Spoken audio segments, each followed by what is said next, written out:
Hello guys, in today's tutorial I will show you how to enable the screen sharing by default on your Zoom application or just the web portal.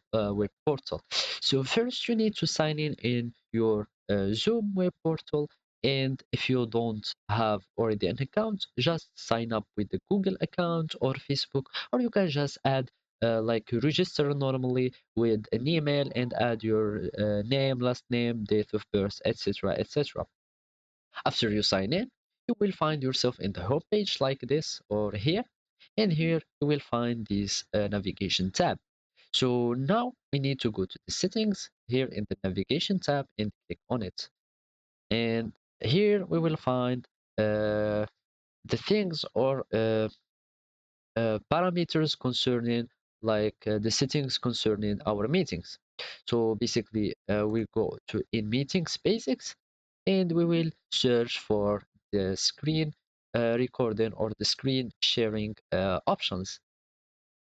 So now we go down and scroll until we find our desired setting.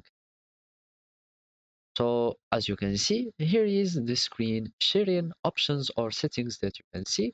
So now by default, you will be allowed or you will allow to yourself or the host and participants together to share their screen. So you won't have to each time have permission or ask for permission. You will just have it here like enabled by default. So if you have it disabled, just click on it and it will pop up this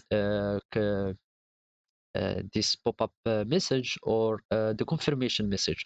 So you will just confirm and click enable, and you will have some additional settings. Here you will give the permissions or you will edit the permissions of the screen sharing.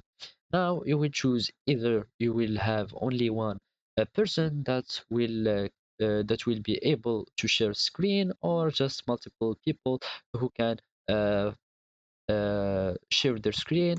Also, you can choose like the permission, either only the host or all participants will have the access or permission to share the screen, etc. etc. After you choose your settings, you will just click save and your settings will be updated successfully. So basically, this is how you can do it. Thank you for watching and goodbye.